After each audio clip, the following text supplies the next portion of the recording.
From the creators of Relevant Magazine, this is the Relevant Podcast.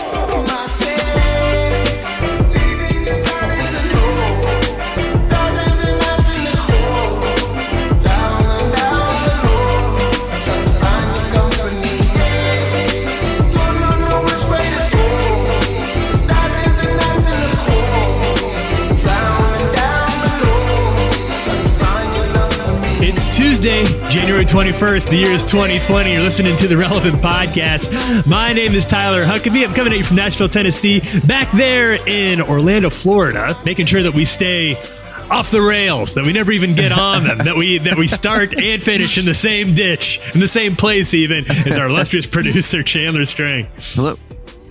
And out there in Loveland, Virginia, doing his best to keep us on track, eye on the prize, a man of truly superhuman focus and intentionality. It's our friend Jesse Carey. Hello, hello. A mighty man of valor indeed. Now, Tyler, we have a lot to get to. I'll let you intro the guests in a second. But I've prepped a lot of shows over the years. I mean, literally hundreds of these podcasts. You put together these little outlines that we look at to kind of make sure we know. It gives us some guideposts. Yeah, exactly. It walks us through the show. Every show we go in, we share this rundown that Tyler, you've done your fair share of them as well. Yeah. You're a master, Jesse. Let me just say this. This is going to be one of the weirdest, most fun shows topically. Every point I'm looking at in this rundown gets weirder, and there's so much to talk about today. And here's the thing. We've been on a streak lately where we've been having multiple big name guests on the show. You know, like we've had Corey Asbury, Echo Smith, Brian Stevens. And we've had this run of these big guests, and we've had a lot of I think the last 3 weeks the last 3 episodes, we had Carlos Whitaker, Corey Asbury, prop set in on a show. We've had a lot of these guest hosts. This is a Spartan crew today, but we have some weird things that I am very, very much looking forward to. And like I said, that is, I know where the goalpost stands in getting weird on this podcast. Okay, we're kicking one from 75 yards out today, guys. We're setting an all-time record into the wind.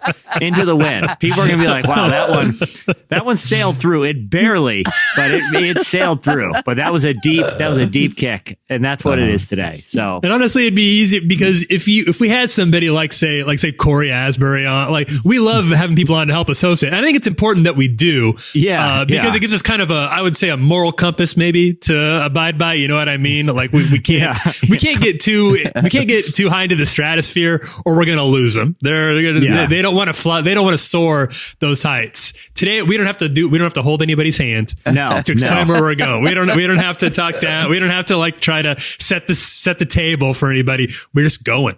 Listeners, if that leaves you behind, that's why we're warning you now. Yeah, and I will. Oh, so we have one real meat and potatoes segment that if you're listening to this and you're wanting some spiritual depth, I will say the guest is going to bring it, but don't expect some shallow waters that with some very severe trenches that you're just going to fall into, not know how to get out. But we do have a great guest. So Tyler, tell me who's on the show later. Yeah. We're excited. We are excited to welcome Addison Bevere. He's going to be talking to us about his new book. It's called Saints, Becoming More Than Christians. And that's super cool. Addison Bevere, a good guy, comes from a really storied legacy. The book is terrific. The conversation, Jesse, that you had was also really, really strong, right? Yeah. I mean, I highly recommend this book because I was telling Addison this after we wrapped our interview the other day, which you'll hear later in the show. It's not often that I feel like a book takes a term and an idea that we all know and are familiar with, in this case, the idea of saints and the word saints, and is able to not only describe the original intent of the word, but also show how us getting it wrong all these millennia later, since that was recorded in scripture, has a detrimental effect, or can have a detrimental effect on our own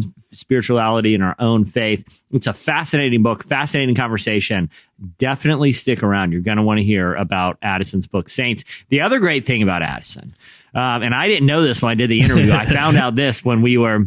And this is where it begins. This is where we start. This is where we promised you some meat and potatoes. That's coming. But we're starting off with jelly beans. Just sweet jelly beans. Because we're talking pre-show, the three of us, and we're going through the outline. And Chandler goes, Addison Bevere and I grew up playing street hockey together. So I want to talk about this real quick, Chandler. Addison Bevere, I'm assuming, is about your age. And because his parents, who are very, John and Lisa Bevere, are very well-known authors, and your parents are publishers, they had a relationship. And I'm assuming that maybe John and Lisa would drop Addison off in your cul-de-sac and you guys would face off. Was it one-on-one street hockey we're talking here? No, it'd be like a group of people. So, we're not like best old buds, but he was in the group and I was in the group, and I was the goalie. I don't remember what he played, but did you wear gear? Did you wear goalie gear? Yeah. Okay. How big of an influence? Because I played quite a bit of street hockey when I was a kid. Not formally. I'm talking rollerblades in the cul-de-sac. You know what I mean? No, and it was that for sure too. Yeah. And so was this a league, or is that the kind of situation? We're talking pickup. We're talking pickup street hockey. It wasn't really a league, but it was at a rink. Yeah. Oh, is that a ring? Real quick, when's the last time you guys seen kids today playing street hockey? When I was a kid, it was street hockey was everywhere. I don't even know I don't even know if a kid today even know what street hockey is, and that's a real shame. Chandler, you and Addison should do a street hockey spinoff pod. A street hockey podcast. And I'm into it. Called What the Puck. And it's about street hockey, and like the first episode. Here's the first episode. All right, street hockey. The coolest move you can do is when you flip the hockey puck up on the side, like in Mighty Ducks 3, and do that crazy Goldberg slap shot. That was the move everyone decided in street hockey. Well, obviously, that's like the best move, right? Yeah. Where you can't stop it, you can't block it. No goalie. It's called the knuckle puck. It's called the knuckle puck. And you flip the hockey puck up on its side so it's standing vertically, and you wind up and you smack it, and it flies. It makes no sense why they did that in Mighty Ducks. One, in a real street hockey game, there is never time to just set up the puck like that or take a full golf swing at it, like wind up and take a standing still golf swing. And two, even if you could, it slows the puck down, making it easier to block or catch if you're the goalie. But for some reason, when kids play street hockey, it was like, just give me some space, man. I'm doing the knuckle puck here. Okay. It's a game winner. I've seen how they beat the Soviets doing this. Okay. They beat the Soviet Unions at the Olympics in this in Mighty Ducks 3. So is that the kind of games we're talking here, Chandler? You and Addison would face off then? No pun intended. So in Mighty Ducks 1, there is a similar type of street hockey game where it's like similar type of rink. I don't know if you remember the scene, but it was like them like playing around the neighborhood with the neighborhood kids kind of thing. That was kind of what it was. I'm disappointed that the era of like kids live action sports movies, some involving supernatural twists, don't exist anymore. They'll be back. Because when I was a kid, it was like, it could be everything from like, and it didn't, plausibility made no difference. It was like, okay, well, this one, for some reason, angels from heaven are going to come down and actually help the Los Angeles Angels. And Matthew McConaughey, angels in the outfield. Jesse, for your money, which is less plausible? Angels in the outfield, in which young Joseph Gordon-Levitt prays for God's help for the Angels to win. Angels and Christopher Lloyd and his angel outfielders come and I think they played actually all over. I don't think it was outfield, strictly outfield. That worked. Yeah. But there was one specific scene where Matthew McConaughey was lifted by angels to catch a fly ball in the outfield. Yes, that's exactly right. That's right. And or would it be Air Bud, in which a golden retriever is allowed, that there's no rules about dogs playing basketball, and this dog happens to be extra good. Which one in your mind was more plausible given your knowledge of the world of sports? Given my knowledge of the world of sports and given my upbringing in a relatively charismatic church setting, I'm going to go with angels in the outfield because I heard people openly pray for sports teams to win in church. So it's a logical conclusion. If God is intervening in sports games, he's using angels to do it. Put an extra little mustard on that curd curveball. But there wasn't just supernatural stuff. It was like Rookie of the Year where he breaks his arm and it heals in a way in which he can throw, a crazy pitch. The one where a kid inherits a baseball team and assigns himself the manager. Do you remember that one? What was that? I was thinking about that movie. What was Little that Big one? League. I have an encyclopedic knowledge of these. It follows a similar plot line of one with Whoopi Goldberg where she wins a halftime contest. So this one, I'm trying to remember the name of the film, but here's the plot of the film is this. I remember I saw it in the theater when I was like 12, just because when you're 12, you just go see whatever movies in the theater. And I, if you listen to this podcast, you can know much of my childhood was spent in front of screens. I'm a huge advocate of screen time because I probably watched 5 hours of TV a day as a child and went to the movies all the time. But in this movie of Whoopi Goldberg, she's at a New York Knicks games and like the halftime contest is, if you sink that the half court shot, you get to be an assistant coach for the second half of the game, kind of a gimmicky thing. Well, she sinks the shot. She becomes the assistant coach. And wouldn't you know it, the coach gets ejected in the second half. And guess who temporarily becomes the New York Knicks head coach, ends up leading them to the victory. And she becomes, from that halftime contest, the head coach of the New York Knicks. All of the plots were wildly implausible. The most offensive and the one that is aged the most poorly from that era is one called Joanna Man, which is a sort of a modern take on the film Tootsie. But it has some very confusing gender politics because it's about an NBA player who even describing the plot is problematic. It's about an NBA player. Yeah, there's no good way to do this.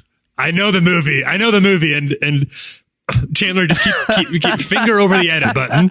I didn't write this movie. I'm not endorsing this movie. I'm just saying this movie existed in this era, Tyler. That's all I'm saying. I don't remember that. The movie is about it's about an NBA player who his bad boy attitude gets him kicked out of the league.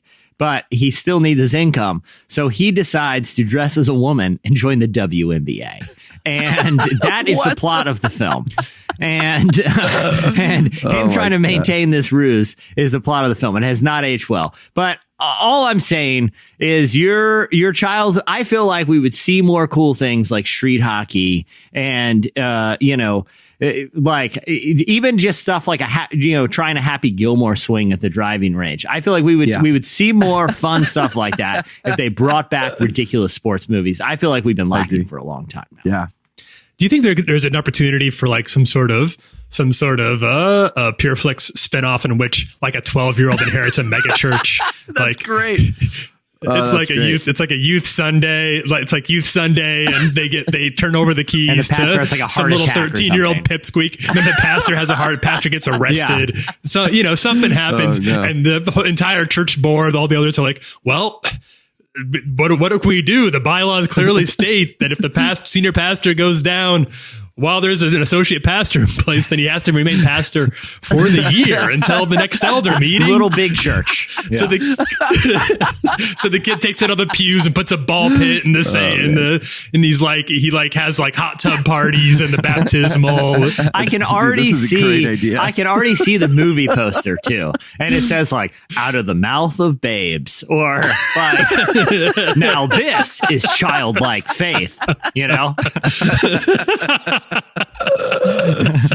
my God. Curse not the little children. Like there are literally, I mean, suffer the little children. The movie poster lines just write themselves for Little Big Church. So it's an easy one. Yeah. Well, hey, we got a lot to get to, but before we get to slices and stuff, I have to bring up one other thing that's been on my mind this week. Yeah, you have a note here in the rundown we were talking about earlier, which you don't always do. Usually you just say like, it just says you skip right to just the big points, but you apparently really wanted to get to this today, Jesse. So I'm gonna turn it over to you. Okay. Steer this conversation. And Chandler, I hope you're not offended by this. Let me preface it, but it needs to be said, and it needs to be said publicly on a large platform.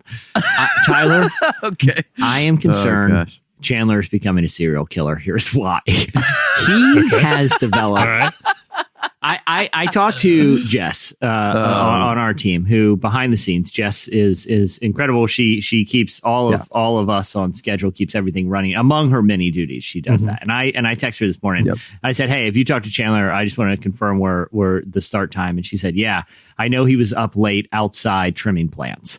And I was like, hold on here. Hold on. He was out in his plants. He was out in his yard last night tending plants, and she said, "Yeah, it was pretty late. So I think he should be in." So Chandler is now out in his yard in the middle of the night, tending plants. And so I went to his Instagram, and here are some things that I found that are concerning to me. And Tyler, let me know if to you this doesn't sound like some sort of true crime origin story about a serial killer with like a Little Shop of Horrors twist to it. Okay. First off, Chandler has changed his Twitter bio to just say plant papa. Okay. Poppy. Plant poppy. Even creepier, even weirder. Okay. So Chandler is now plant poppy. And I started going through some of his recent posts and in his latest Instagram story. I'm going to read through the captions to a couple images. And Tyler, you let me know if this doesn't sound like someone who's slowly morphing into a serial killer who like murders people by, strangling them with a vine from some exotic plant. Okay. or he like creates some man-eating size Venus flytrap that he sets to devour his foes. Okay. Like a poison ivy type, like eating Batman alive. All right, I'll shoot you straight. So here there's two different pictures with plants on his Instagram. One, and both of these captions I should note are in all caps, which make them even more unsettling. One just says babies, and it's a small plant, and it says babies. Okay, let that sit in for a minute.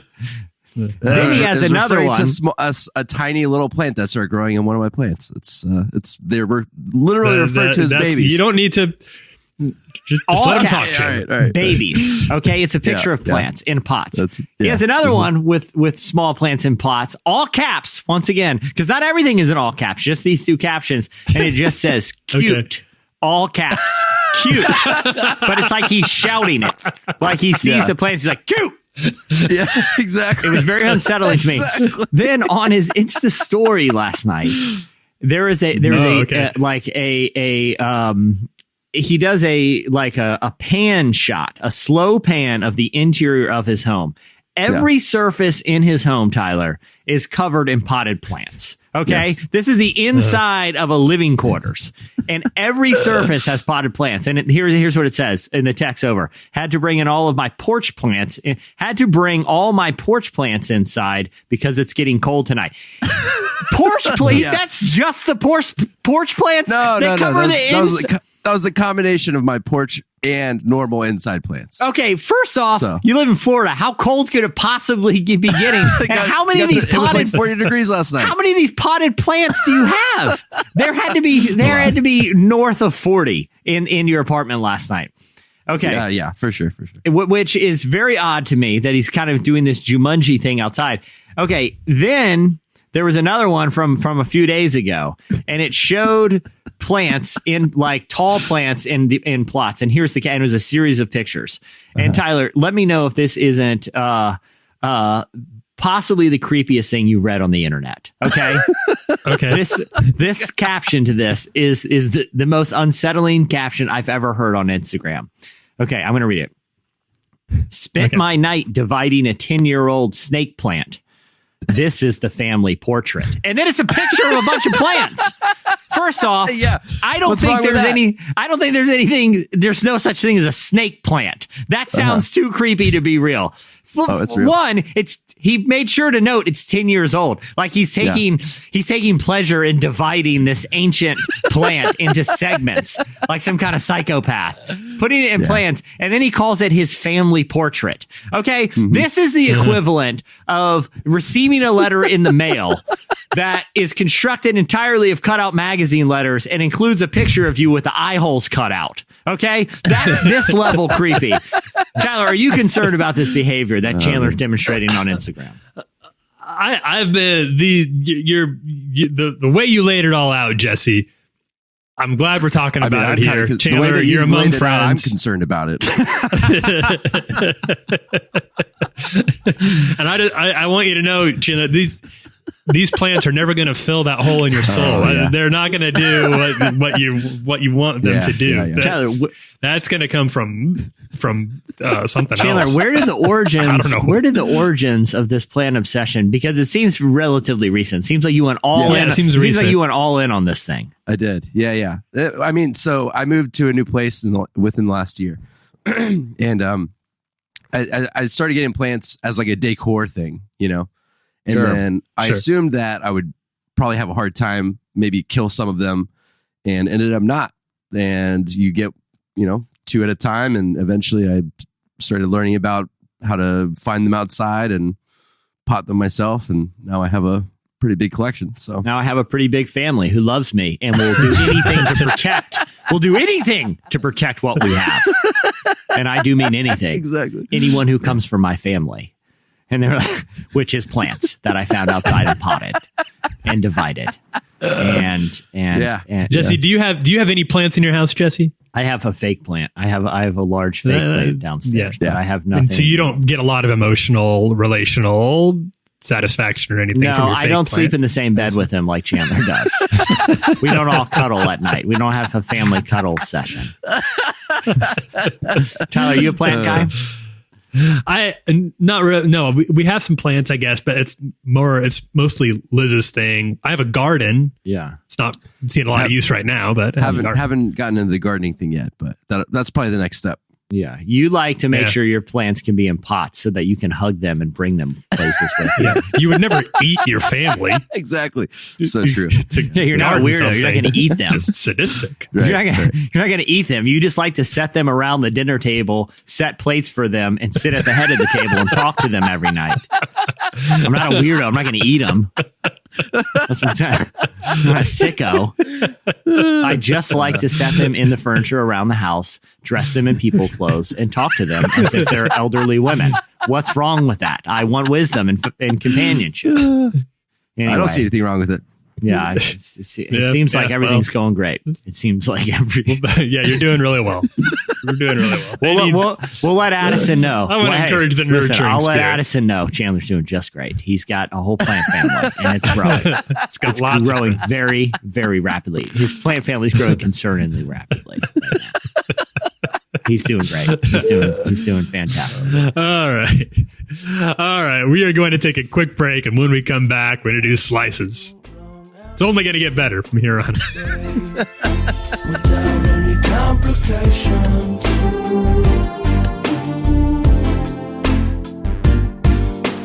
Does it always gotta? Does it always gotta? Gotta be so complicated.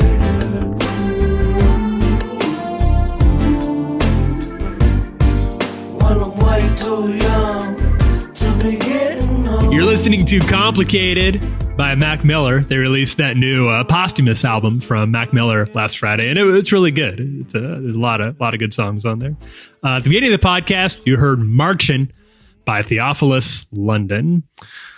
All right, it's time for Slices. Jesse, why don't you start us off here? This is one. Tell me what's going on here. Let's dig into this. All right. So I came across a viral tweet this weekend. It was posted on, I think, the 18th. I don't know what day that was, Saturday or Sunday or something. As of reading this, it was posted the 18th. We're doing this on the 21st on a Tuesday. And so far, this tweet has 20,000 retweets and more than 70,000 likes on Twitter. And here's the tweet. It said, the perfect character backstory doesn't and it's like a line, like he's cut off. The writer, his name is Jeff, the tweet. And then there's a screenshot of an IMDb description of a film. Here's the film. It's called The Velocipastor. And here's the description. After losing his parents, a priest travels to China, where he inherits a mysterious ability that allows him to turn into a dinosaur. At first horrified by this new power, a prostitute convinces him to use it to fight crime and ninjas. Okay. All right. Okay. Velocipastor. A grieving, clergyman travels to China and learns the ability to become a dinosaur and fight crime. Now, this sounded really familiar to me. And Tyler, you and I write a lot of stuff and curate a lot of content for our website. And I messaged you this morning and I'm like, we've written about this, right? Velocipastor. This is not your first encounter with this. No, we have written about it. I don't know where it is, or unless this is one of those like Berenstain things where this happened in a different timeline. I know we have discussed, at least I've written about it for Relevant. I feel like we would have discussed it on the podcast too, but I know I've written about it. The weird thing is I could find nothing in our database because that indicates that we've ever discussed this before. Now, listeners, write in and tell us if we're wrong. But I can't find anything. But unless this is, two universes and there was a diversion point that Tyler and I both missed. And in that former reality, we've talked extensively about this Large Hadron Collider, which actually just came out in August. So it just came out, a few months ago. So it had a very limited release. But I got very interested in Velocipastor, not just because for some reason it sounded very, very familiar to me, but also I wanted to know how a movie about this came to exist. I did watch the trailer, and I will say that this movie is likely a very hard R. For anyone that is concerned. So I read an interview that the writer-director relatively recently did with Forbes, and I love how the origins of this film came about. This is a scenario where the whole film was basically reverse engineered from an autocorrect mistake. This is how the film director came up with this idea that he literally dedicated almost a decade making happen and bringing it into fruition. Like this movie, he tried to get started on Kickstarter. He had a couple of crowdsourcing. He eventually had a private investor that is like a family friend who ended up giving him $35,000 for the entire budget to make the film, which he did. But this took a long time to make. And but it started because this is his quote. I was trying to type Velociraptor into my phone and it auto-corrected to Velocipastor. And that's the origins. It's like, great. That's too good. Once you've got that, you don't turn around. The door was kicked open for you.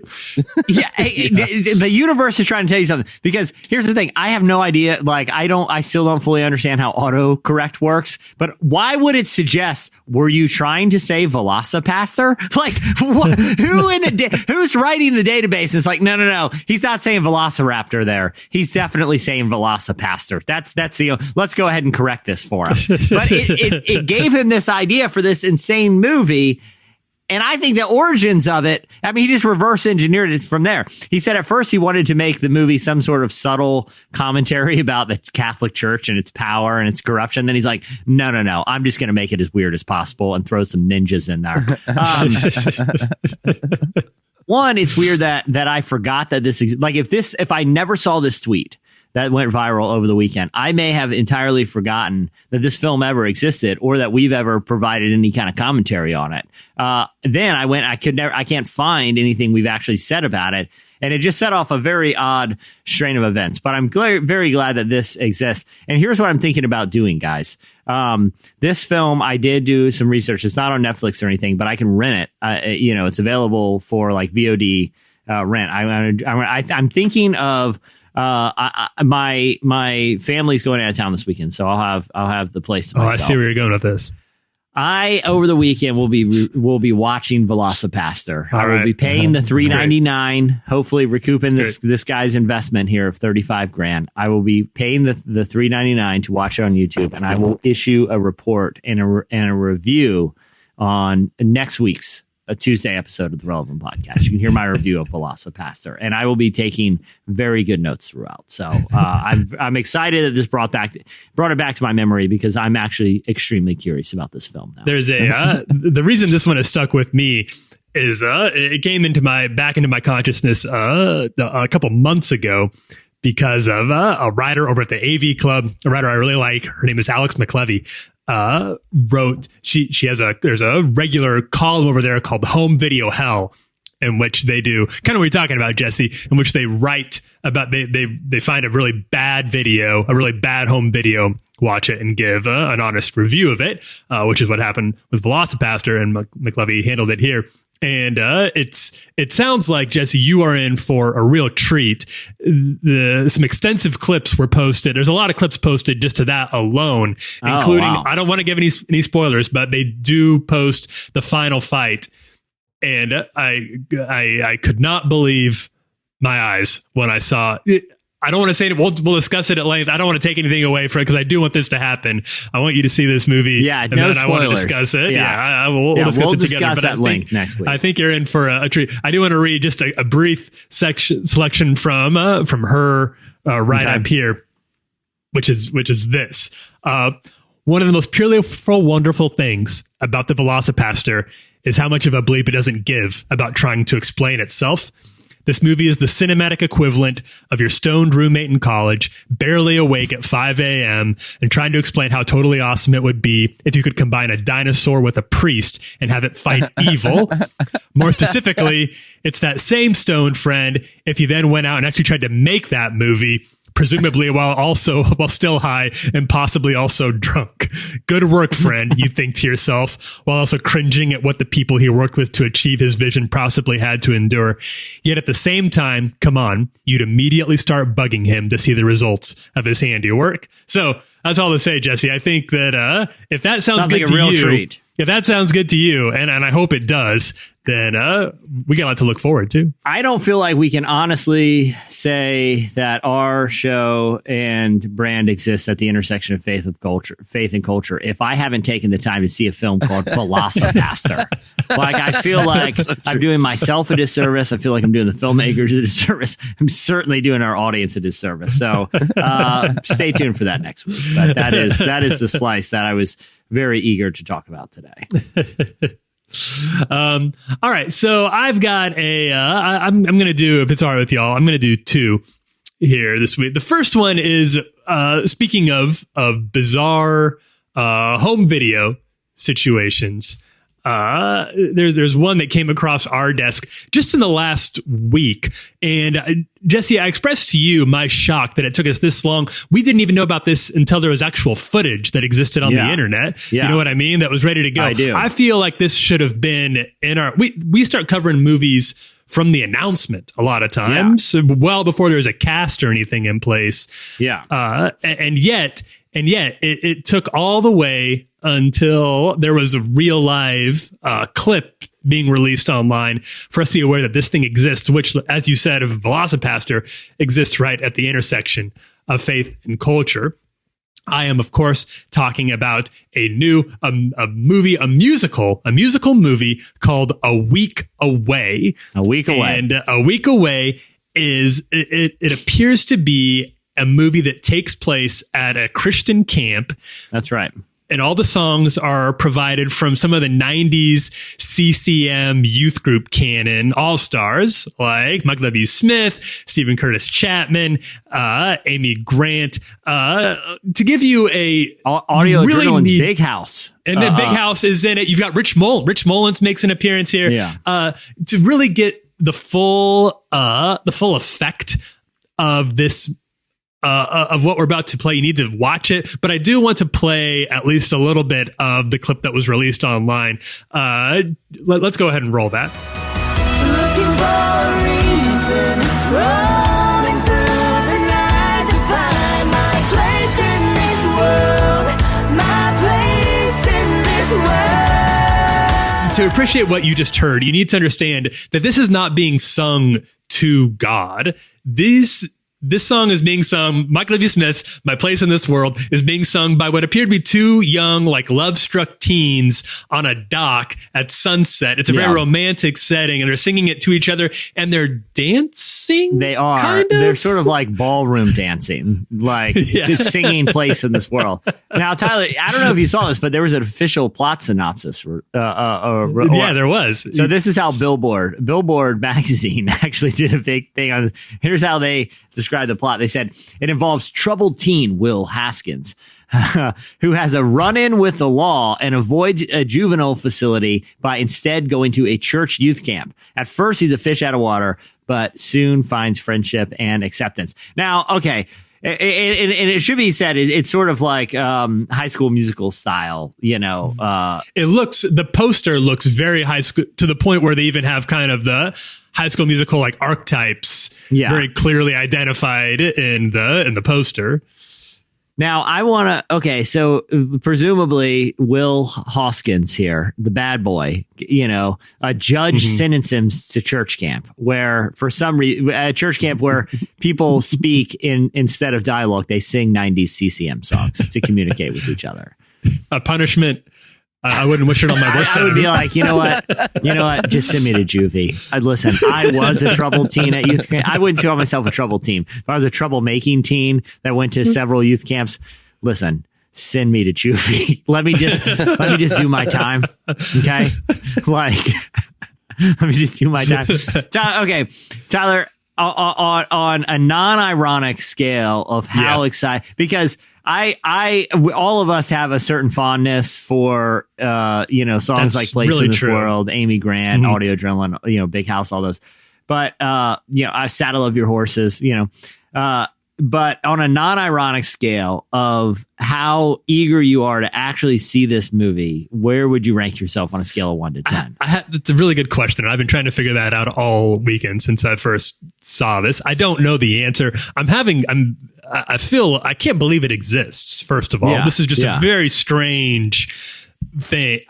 I obviously can't wait to see it. I will see it as soon as I possibly can. I hope we get some sort of screener or something, because I want to watch it really bad.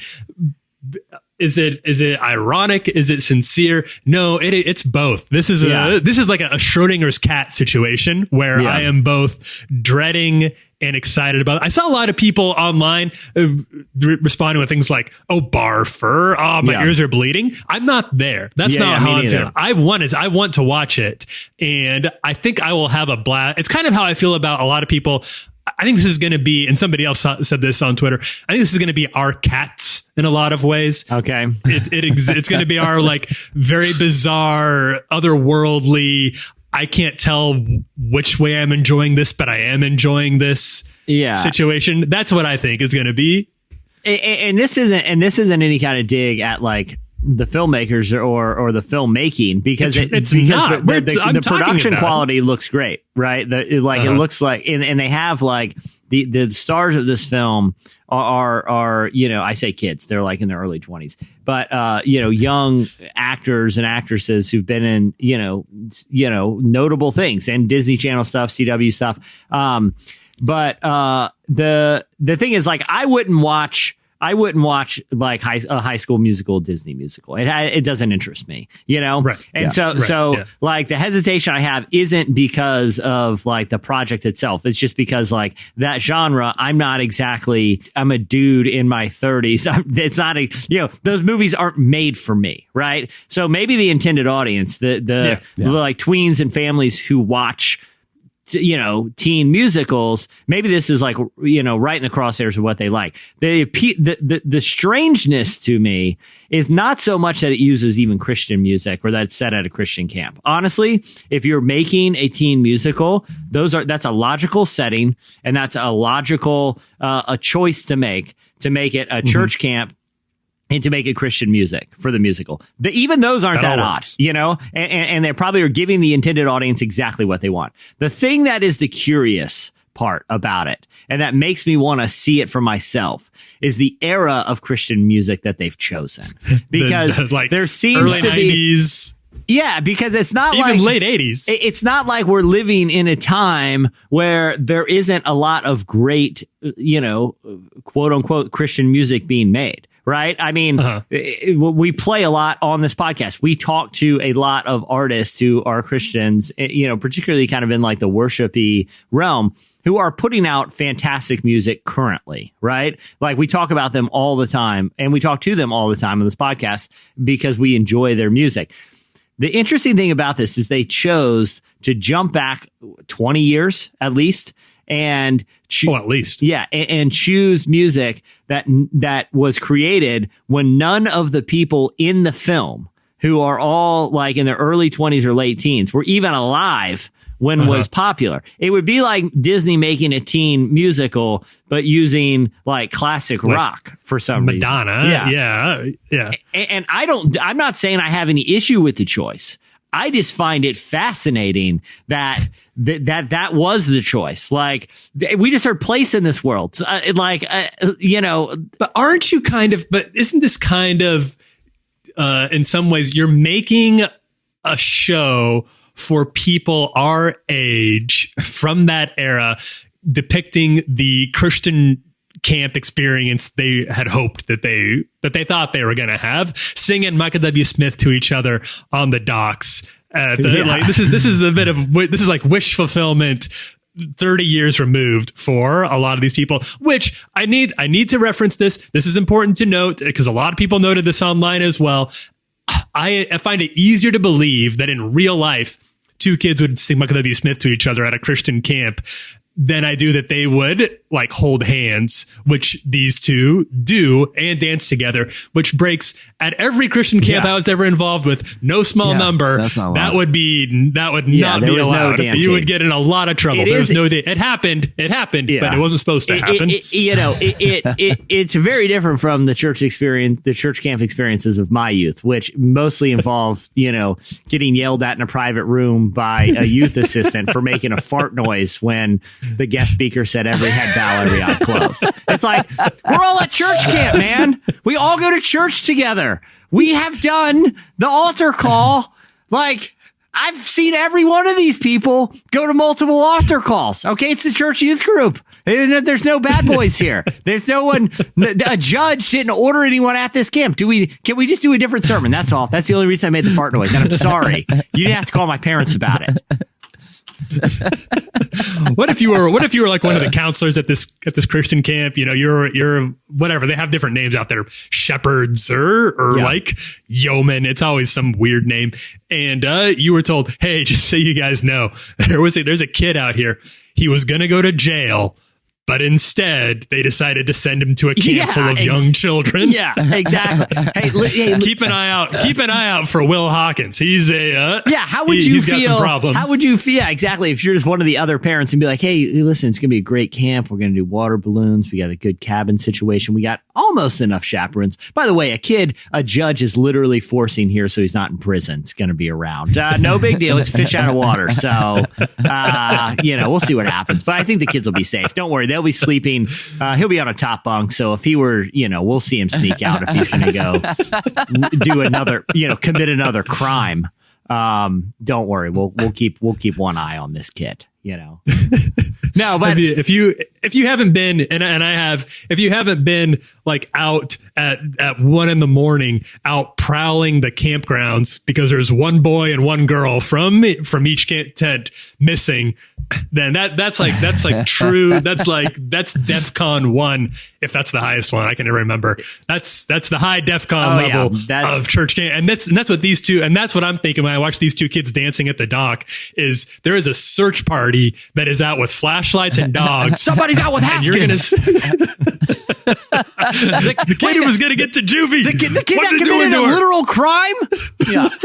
The kid who is here because he's a criminal. Yeah. But it does, like, this seems like a very earnest thing, like a lot of these like faith-based films. But I will say, and part of me is like, kudos to the filmmakers for shooting a shot here with something totally different and interesting. They believed in it. Look, man, I know we're making a lot of fun, but I am going to see the movie. There's 1,000% chance I'm seeing it, and as soon as I can. And I will give it my honest review. Yeah. Like I will. And if I like it, I will not pretend I'm going to enter this movie fully prepared to really enjoy myself, because I think I will. Let me ask you guys this. This is what I'm doing with the movie. And I know you got another slice, and we got a lot to get to. We got a lot to do. Yeah. But real quick, Chandler, did you go to any church camps growing up? Oh yeah. It's okay. Every year. Oh wow. Okay. So all three of us were in church camp. What's the most trouble each of you got at church camp? Oh man. Oh, I was a good kid at church camp, so I don't think I really ever gotten. I find that hard to believe, Chandler. Tyler, did you ever? Yeah, that is shocking. Hey, Chandler was snuck off and had they found like all these candles like lit in a circle with weird symbols, and Chandler's standing in the middle, surrounded by potted plants, chanting, and they got pretty creeped out. But other than that, it's been just fine. That was a minor. Yeah, that was a minor incident. Yeah, Tyler, what did you ever get? You were probably a good kid too, right? I was a pretty good kid. I was a romantic kid, so I was always trying to sneak off with girls to go kiss them down by the lakefront at Maranatha Bible Camp out there in Nebraska. So I got yelled at that a lot, but then I came back as a counselor. I couldn't have gotten in that much trouble. They didn't hate me being there. I was gonna say the most trouble I got in was as a counselor. Was later in life, because I just remembered. When I was like volunteering, to help at a couple church, youth camp retreats, I was like, look, man, if I'm going, I am not doing all these dumb rules, because I didn't do them when I was a teenager. And just because I happen to be officially an adult now, I'm definitely not following them. And I remember I got in trouble for cutting down a tree at the camp. we were really content on, I was like, guys, we're gonna have an awesome fire. Cause I wanted to tell weird ghost stories, just freak the kids out, If I didn't have any wood. And we were exploring the camp, and I found an axe in an old barn. I was just rooting around in old barns and stuff, and I found an axe, and we chopped out a tree, and we burned it. And as we're leaving, packing up in the camp, somebody came over and was like, hey, listen, guys, someone snuck in here and chopped down a very old tree on the property last night. So just keep your eye out. We have no idea who would have snuck on the property and done that. And everyone's just kind of looking at each other like, oh, yeah, what kind of psycho would have done that? Chandler Strang, that weird plant guy, isn't around here, is he? I would never kill a tree. Never. I let trees do the killing. I would never hurt my family, and they would never hurt me. I wonder if they will. They whisper things to me in the night. I've got so many questions about this, and I do hope mostly I just want to see the movie. I really do want to see it. And I'd love to hear a little more about who approached Amy Grant's people, who approached Michael Levy. What was that conversation like? Was this a hard one to get? And I wonder what the sequel's going to be like. Are we going to move on to the later 90s, like the DC Talk, Newsboys, Jackie Velasquez, like that whole era of the situation? If this one goes well, it probably will. That one's at the lock-in. That's called lock-in. One night can change everything if you stay up for it. And it's like, it's the church lock-in where you're doing, weird stunts with water balloons and, marshmallow eating contests and stuff, but again, for some reason, the only plot point that didn't evolve with this is you're locked in a church with someone who's been sentenced there by a judge because he's a criminal. Yeah. And it's like, wait, I'm locked in a building with this guy all night? All right. He literally committed a crime. That's why he's here. You stole 5 cars. You fled from the law. You assaulted a police officer. You punched a police horse. I'm going to give you one more chance, provided you do 8 solid hours of community service by going down to the local youth activity center and staying there all night with the Baptist Hills Community Youth Group. Don't leave until the sun rises without getting in trouble. And like the chaperones come together for the first big musical number, which is now we've fast forwarded a little bit into the 90s, and they gather everyone up. They're like, all right, everyone, including you, Will Haskins, we don't want it. We don't want it. You're 6'4" now. That's ground rule number 1. All right, I can see it. I do have one more slice. This is we're finally going to get time to get serious. All right, okay. So buckle up. This is a real thing. This is we promised you meat and potatoes, and we're bringing them. And Jesse, this is more actually Jesse and Chandler. This is both a little more part of your respective worlds than it is mine. So I'm going to read the basic story and then toss it to you. All right, I have come across a new prophecy, a prophecy from the internet. where I find most of my prophetic news. And here's what it is. Here's the elevator pitch for it.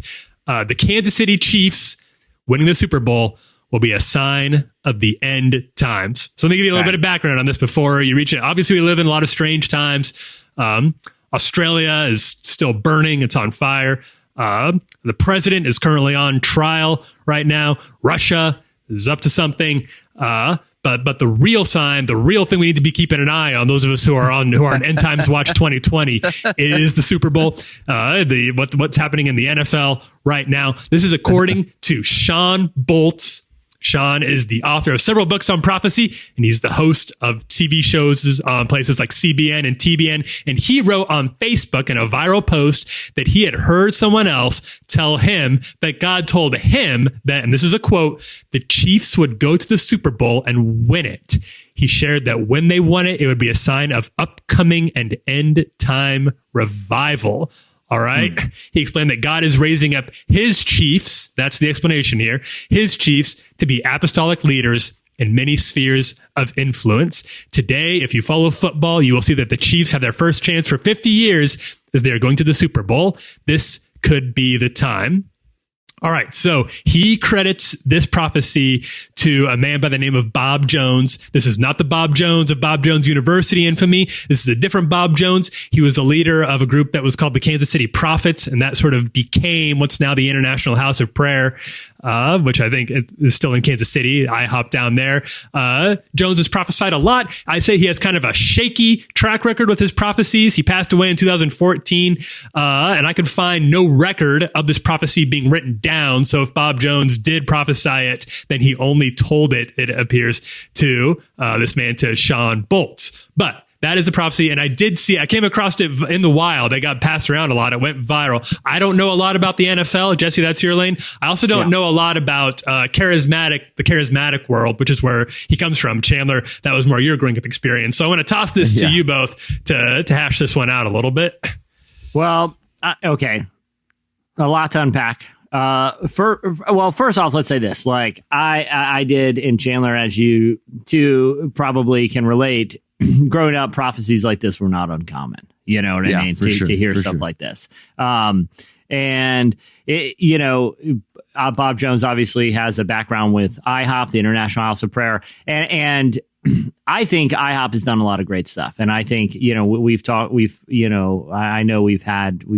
Mike Bickle in the past who has helped helm that ministry. Corey Asbury, who co-hosted the show with us. Last week, was Corey on, guys? Was that last week's show? He told a story about getting to start in worship ministry at IHOP. But I played drums for a summer at IHOP. Oh, did you really? Okay. 10 plus years ago. But even Corey, who has some experience there, and Chandler, you could probably, and I've had various affiliations, loosely over the years with, stuff when especially when I was, kind of in a more kind of charismatic church setting, with their ministries. But even Corey kind of acknowledged there are things, just like any ministry, right? So I'm not trying to call them out, that can get a little strange sometimes. Like Corey told a story about, a strange, kind of awkward thing that happened at a service there when he was there. And Chandler, I'm sure you witnessed some interesting things while there. Oh yeah. Yeah. Oh yeah.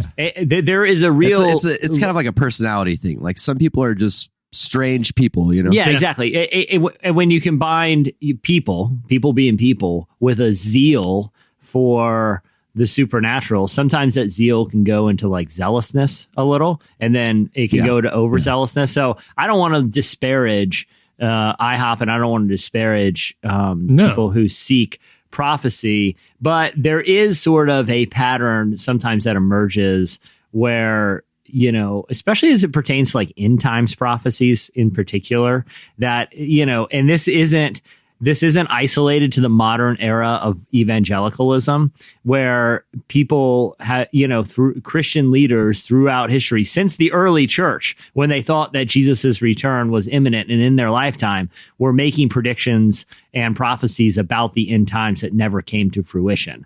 Look, God can do whatever he wants. The second coming can happen whenever. A revival can break out whenever.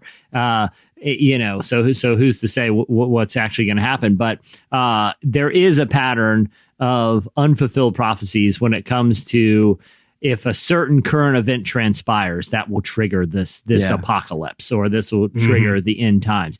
And it just seems odd that it isn't like, well, it's not based on like a geopolitical situation, which would maybe, preclude something that's foretold about like a war in the book of Revelations. Like the Revelation talks a lot about wars, particularly in the Holy Land. He's not like saying if Iran invades Israel, it's going to trigger the end times. Right. He's saying if the Kansas City Chiefs beat the San Francisco 49ers in the Super Bowl, for some reason that will trigger the end times or be the symbol. Look, anything can happen, but I think when it comes to end times prophecies, it's good to proceed with caution, and take things with a grain of salt, because the Bible, Tyler, you and I were talking about this explicitly, before the podcast. The Bible explicitly warns that no person knows the day or the hour. It says that Jesus doesn't even know when he said that only God the Father knows. And so, again, if there is in Scripture tons of prophecies and tons of weird stuff, but I think we need to kind of have real discernment if we're linking sports victories to the second comings of Jesus Christ. I mean, that seems like, it should give us some caution, And it seems like it's one of those things where it just seems very unlikely that the town this guy happens to live in, the football team that he happens to likely cheer for, that he would like to see win the Super Bowl, is going to be the key to an end times revival, based also largely on a sort of an appropriation of the word Chiefs, which seems like it has its own mess of problematic connotations to it. Yeah. We were talking, Jesse, last week. There was that study from Lifeway's research team put out that new study that was really quite interesting, I thought, about how Protestant pastors feel about signs of the end times. And it turns out that the vast majority of pastors, 86%, if I remember correctly, say that global events aren't going to speed Jesus's return. They don't believe that's something that, while they're often accused of believing that, of goading war in the Middle East, for example, for their own apocalyptic ends, most pastors really don't think that's the case. Obviously, some do, and you do hear about those people. They make a lot of noise, but it is not the majority opinion. And moreover, the more educated, the more theological training pastors have, the less likely they are to believe it. So I think that worth noting when talking about something like this. I don't limit what God can or can't do, and I don't limit what sort of things he might choose how he might choose to reveal himself. I find the idea of who's going to win the Super Bowl to be a little bit bizarre, but I'm ready to eat my words. But maybe I'm just because I have I'm rooting for the 49ers in this particular one. I'm a big Jimmy Garoppolo fan. Would love to see his Tom Brady get his comeuppance. Hang on, I'm getting a vision right now. No. Quick correction. If the 49ers win, that's the actual sign of the end time. All right. There's a little lost in translation. And like that, look, man, and that's not to discourage people from earnestly seeking, kind of the voice of God. Like, I think that's an important thing. I think there's a lot of stuff, particularly in the New Testament, that it's just easier for modern Christians to ignore. And I feel like, we've seen that obviously with like social issues, where there are these direct commands to, help the poor and refugees and, strangers among us. Like, that often gets ignored. But the other stuff that often gets ignored, because I think it's hard to think about, and it's kind of sometimes uncomfortable, is like the stuff that involves like prophecy and healing and miracles, and this stuff that's like, well, it can exist in this box of, well, this is in the Bible, and the Bible happened a long time ago, and we're not sure what's literal and what's metaphor, but it doesn't really matter because let's be concerned about the issues of the day. Like, I totally understand that, but I also think I think it's good to have conversations about things like prophecy, and the supernatural, and understanding the role that they play in the modern Christian life. Because I don't think that something like this, which seems a little kind of out there, potentially problematic with like like you were saying, Tyler, the appropriation of the chief's name, this is just kind of weird and out there. I don't think stuff like this should make people afraid of earnestly pursuing genuine spiritual insight that may be, more than what they're used to. Does that make sense? Yeah, I think that's totally true. And I think that people can get I think that's the danger of stuff like this, is it can turn you off to the whole idea of God revealing things to you and God speaking important things to you. And that can be things about that could involve things about things to come.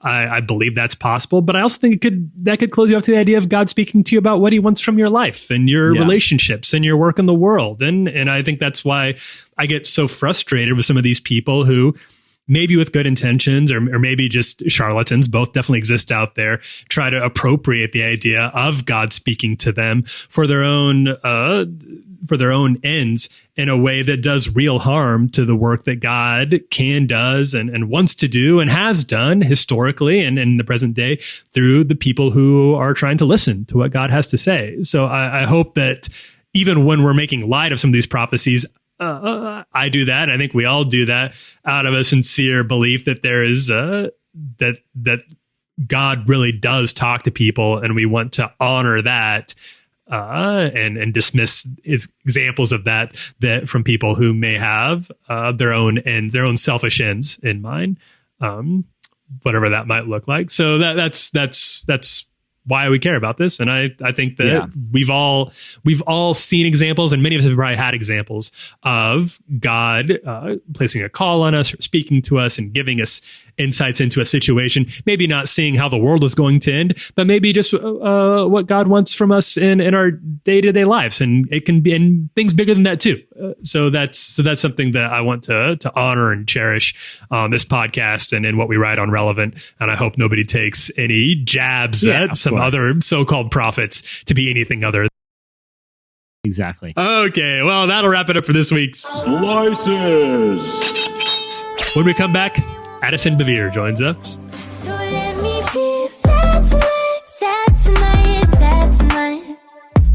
Sad tonight, sad tonight, sad tonight. Sad tonight, sad tonight, sad tonight. 'Cause it feels so right. Yeah, it feels so right. You're listening to Sad Tonight by Chelsea Cutler. Sad Tonight is how I felt whenever I got yelled at by the youth group brass. Do you want to go back to juvie? Do you? Well, Addison Bevere is the COO of the ministry Messenger International. The founder of the organization Sons and Daughters, a movement created to connect this generation to the adventure, freedom, and purpose found in our Creator. He's the author of the new book, Saints, Becoming More Than Christians. He's also the son of authors and ministers John and Lisa Bevere. Jesse, you recently spoke with Addison about the book and what many believers get wrong about the ideas of being a saint, right? Yeah, and like I said, me and him talked a little bit after the interview. One, about Chandler's pathetic skills in goal. I mean, he allowed so many points in those old street hockey days, and Addison's still pretty upset about that, Chandler, that you really let the team down. Yeah. He couldn't believe that you let a knuckle puck through. Tore a hole in his hand. Yeah, went right through your glove. Comically went. It was. Yeah, you looked at you. Chandler like lifted up his hockey mask and looked at his glove. And it was a hockey puck sized hole that was smoking in the glove. And Chandler went, "What?" That's why you used a knuckle puck. Yeah. That's why you used it. After we talked extensively about that, we did talk about how refreshing it is to have a book that really does challenge an idea about something. Like I said, that's very tough to do, is to take a term or an idea that people have familiarity with and really challenge what they think about it. And this book does a fantastic job, and it legitimately will challenge you in your faith and spiritual growth. So anyway, I'm excited for people here as part of my conversation with Addison Bevere.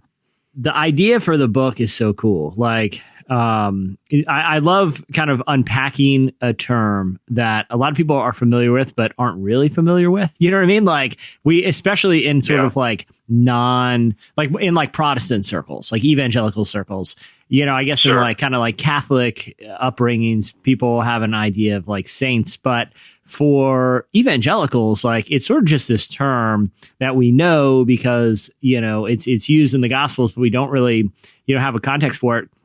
Tell me a little bit about how the idea and the concept for the book kind of came about. Yeah.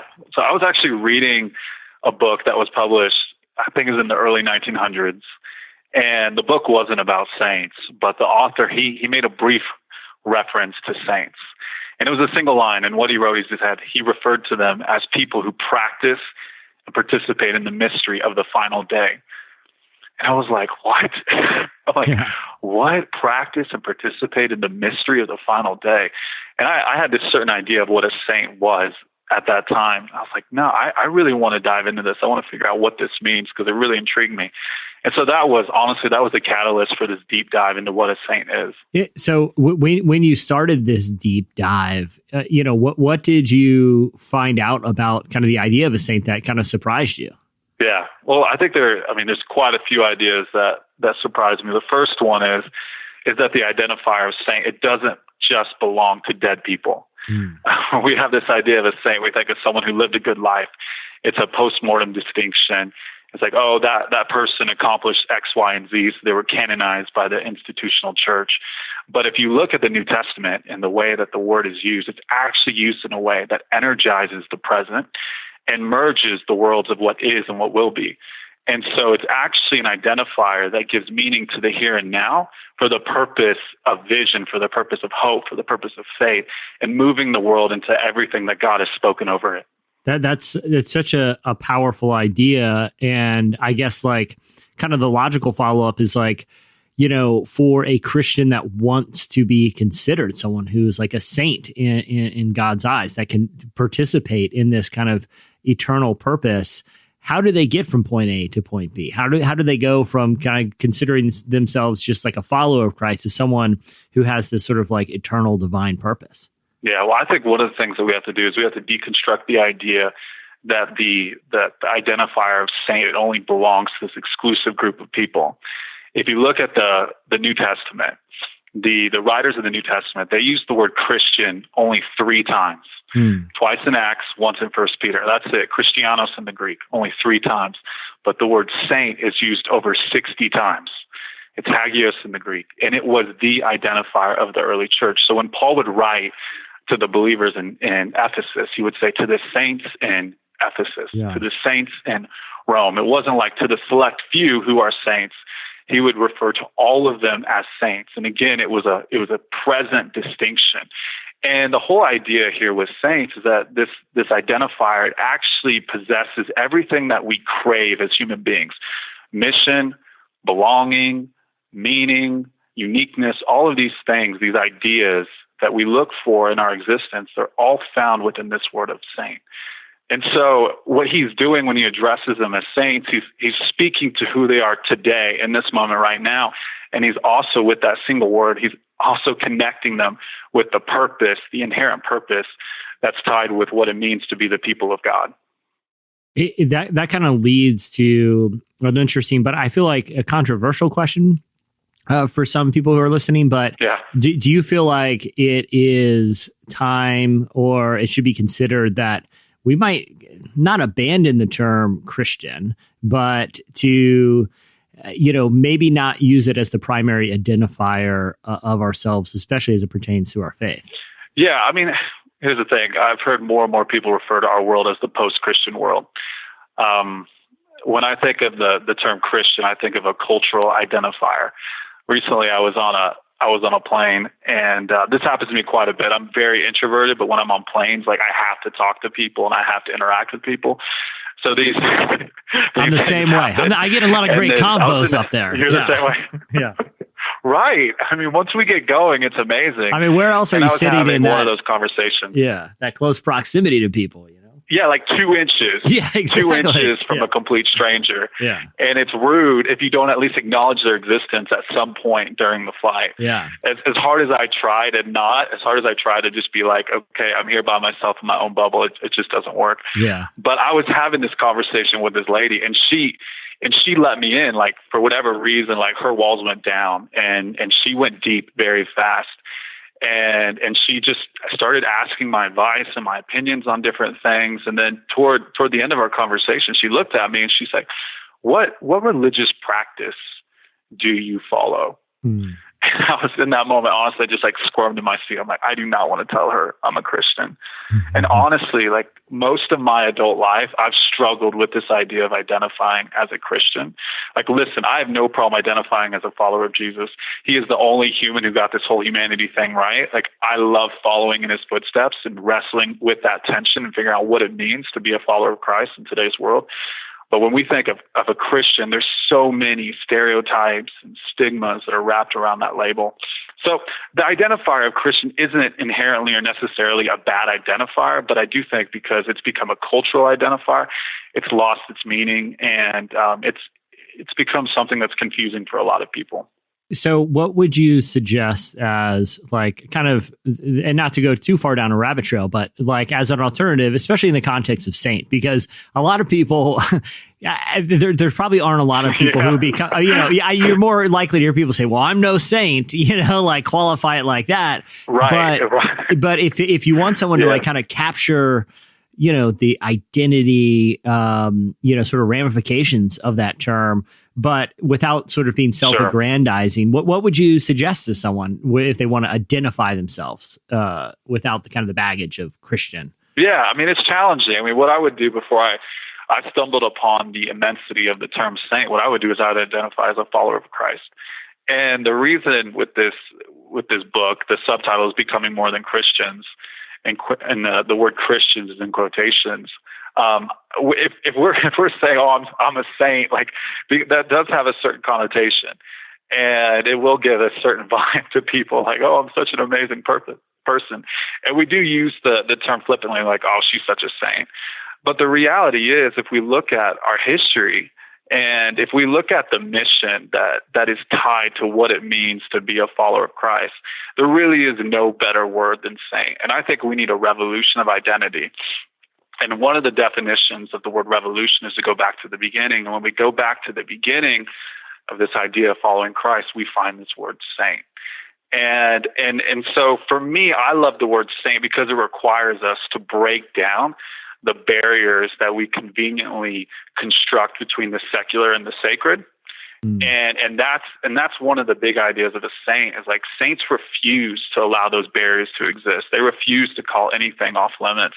And really, ever since the Enlightenment, we as the people of God, we said like, hey, we'll take like our church services, we'll take our Bible studies, we'll take our prayer groups, and then the secular space can have industry, can have the arts, science, economics, all of that. We're going to call that secular.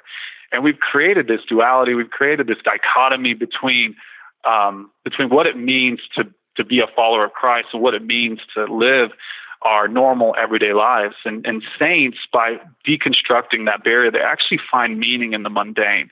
And that's what so many people are looking for. Like, they're looking for meaning in their everyday lives.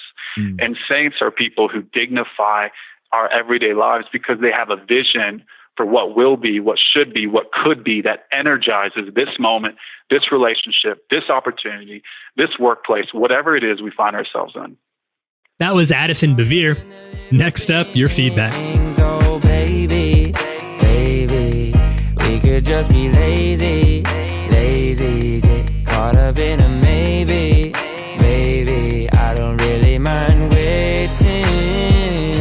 You're listening to Lazy by Surfaces. Lazy is a judge who sentences you to juvie. Instead of taking the more creative and arguably more redemptive path of sending you to a church camp. Okay, so last week we asked you lots of movie news, lots of Christian movie news in this pod today. I told you we were going to stay in the ditch. I warned you at the outset. You should have seen this coming. Last week we asked you to pitch and cast a movie based on CCM stars. You didn't disappoint. Here are some of our favorite responses. Yeah, and we should say this is in reference to Kevin Max. Well, there's a lot of CCM movies. There's a new Jeremy Camp biopic, and Kevin Max asked people on Twitter to pitch them casting a DC Talk movie. So we wanted to hear some people's ideas. And honestly, a lot of these would be really good. I'm of the mind, and have always been of the mind, that there's a good movie in doing a Christian music biopic if it was told, if all the real stuff got in there, if it was like a gritty behind the scenes look at what really goes on. I'm not confident that'll ever happen, but that's, in my mind, that's how we're pitching all of these. Yeah. Okay. So I want to read this first one, and I don't even know if we're going to get past this first one. There's a ton of feedback. Are we starting with this one? I think we need to, but I can't get past it. My mind has been waiting for this moment the whole pod. Okay. Okay. All right. Let's do it. So a listener named Ryan George tweeted this: Seth Rogen and Tom Holland portray Keith and Steve Green during the rise of Christian radio, which, by the way, great casting, great story, great true life CCM figures. He completes a tweet: 2 different looks, 2 different voices, 1 battle royale to determine who gets a seat next to Sandy Patty at the Dove Awards. Sandy Patty, obviously another very important figure at the rise of Christian radio. She was, kind of the darling, one of the biggest stars. Okay. So I follow that tweet. I'm like, listen, that's a great pitch. I love the cast. I love the idea of it leading to the Dove Awards with Sandy Patty. Yeah, that's a great story. So I look at that tweet and I in it when I was grabbing it, I clicked on it to copy and paste it and drop it in the rundown so we could read it. And I noticed that it had a reply. Okay, someone replied to that tweet. The person, or it's not even a person, the Twitter account that replied to that tweet is the Indiana Pizza Club, which is exactly what it sounds. It is a club in Indiana. There's a website, and all they do is talk. They're evidently of people who live in Indiana, but all they do is talk about pizza. It's pizza. It is entirely, the account and the website and the club is entirely dedicated to pizza in Indiana. Okay, so which is weird, but fine. It's fine. A pizza club. Why not? Yeah, I would, if they had a Virginia Pizza Club, you better believe I'd be a member. I wish every state had a pizza club. And also, great band name. Chandler, if you saw that there's a band called Indiana Pizza Club, would you not give them a spin? Absolutely. It's a great band name. But anyway, this isn't a band. This is an actual pizza club in Indiana. And here's what they replied. And this is the entirety of the reply. And this is so freaking baffling to me. This is the reply to the tweet. Sandy Patty destroyed the economy in Anderson, Indiana. First, man, the Indiana Pizza Club is not happy with Sandy Patty. Okay, they were like on the trigger. Someone's talking about Sandy Patty. They should know.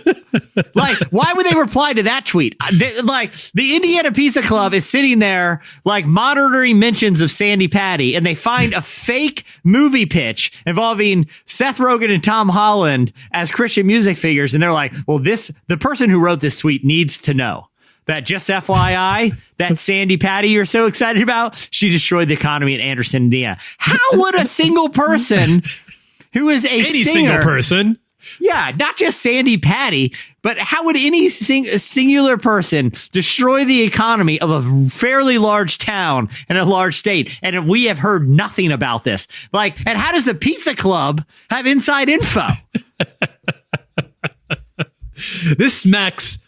I mean, there's all kinds of possibilities here. The most likely one is that the Indiana Pizza Club was particularly into one pizza restaurant in Anderson, Indiana, and somehow blames Sandy Patty for its demise. That's the only possible connective tissue. But I did some Googling. I did a little research here. No such signs. Nobody in Anderson, Indiana, where it's true, Sandy Patty did briefly live, but nobody there seems to have any ill will towards her. There's no, in fact, as far as I can tell, their economy is doing quite well, as well as any small town in the Midwest can, tough times. But I don't think you can blame that on Sandy Patty unless there's something we don't know. Have I reached out to the Indiana Pizza Club for more information? Yes, I have. Have they responded? No, they have not. That raises a whole new list of questions. It does. And like, stand by your tweet. And listen, the burden of proof is on the Indiana Pizza Club, not Sandy Patty here. Sandy Patty isn't here making wild accusations about the Indiana Pizza Club.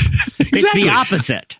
Okay, I'll reach out to Sandy when I have a real accusation, not just a tweet that could be coming from, for all I know, a Russian bot trying to divide the CCM industry. But why would the Russian? Everything about this is baffling because why would the Russian bot be posing as the Indiana Pizza Club? Like, why would they think, oh, that's a good? No one will expect us. We're just into pizza in Indiana. Yeah. You know, that's how they operate, man. That's how they. It's a very odd tweet. You never know.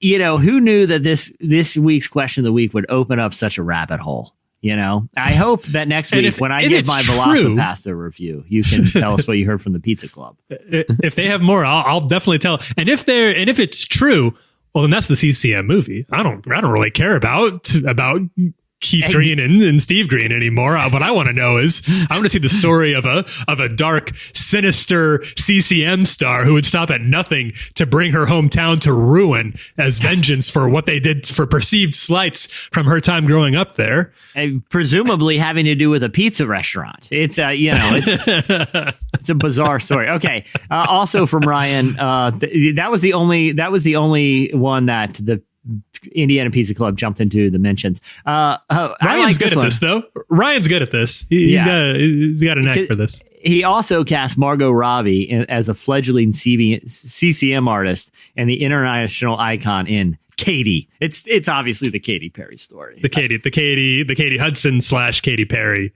story, exactly. which again, there's a story there. That would be a good movie. That would be a fascinating story. And Margot would be the person to do it. That makes a lot of sense. Yeah. Aaron said, and this one could almost happen, and he's back in the news lately. We go back a few decades for Larry Norman, the first Christian rocker, which includes a hint about Keith Green created an organization called Sparrow. Then the present day sequel, Larry Norman teams up with DC Talk to destroy Sparrow. That's a real story. That's a very twisted tale. There's a lot of ups and downs with that one. He didn't cast it. I don't know who you put Larry Norman. Larry Norman was kind of he was very much a 70s kind of a rock looking guy, a big guy with a lot of hair. He looked like he belongs in Once Upon a Time in Hollywood and one of the Manson scenes. Well, let's just have one of those actors do it. Juan said his pitch is The Two Newsboys, a behind the scenes look at the tension and ultimate friendship between Peter Furler, who will be played by Howie Mandel, interesting cast choice there, and Michael Tate, played by Tyler Perry, as one passes Newsboys leadership to the other.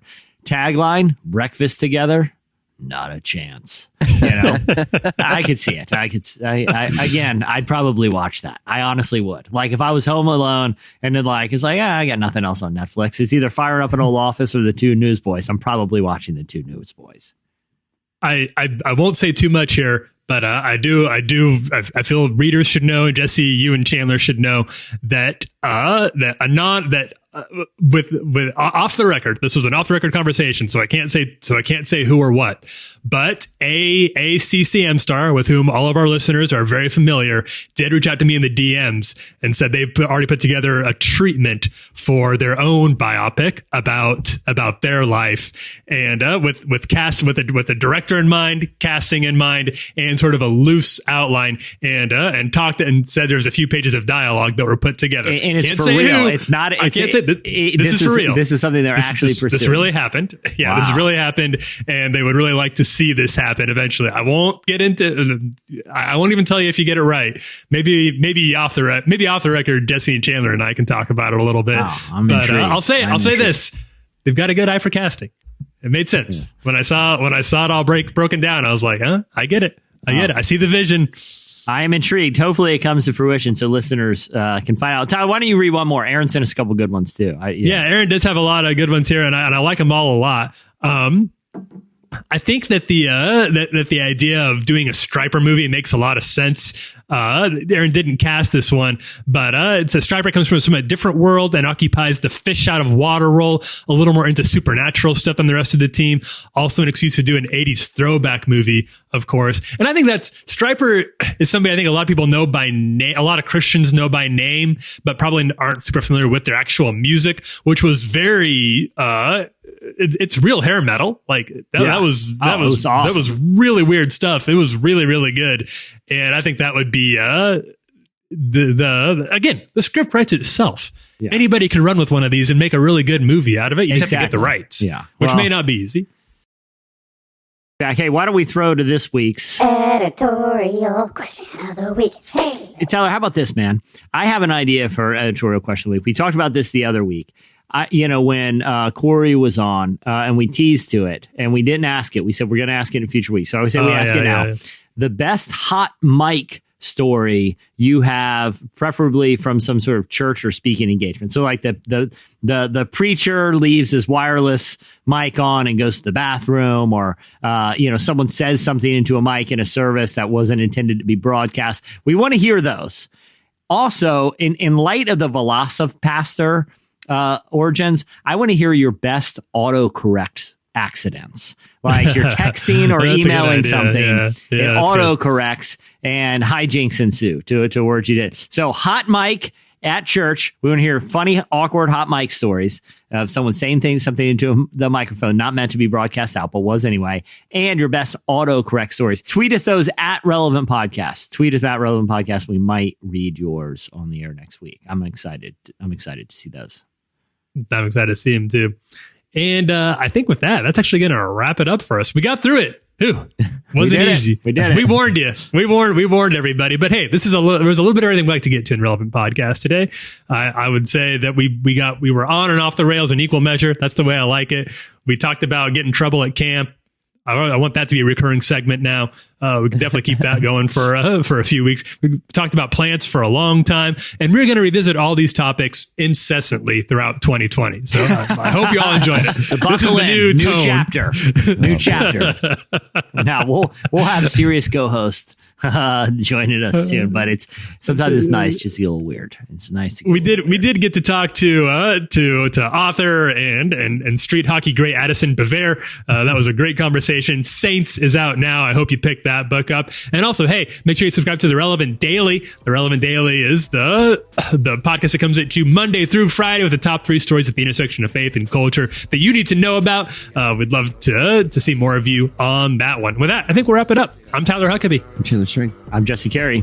Have a great week, everyone. We'll see you Friday.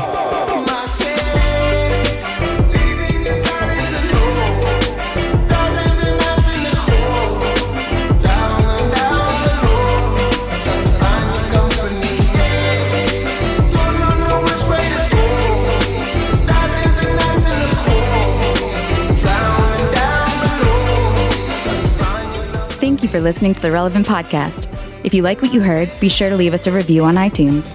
Check out other shows from the Relevant Podcast Network in the podcast section at relevantmagazine.com. And while you're there, browse exclusive podcast merchandise at our online store. Make sure to subscribe to Relevant Magazine. Info is available at relevantmagazine.com/subscribe.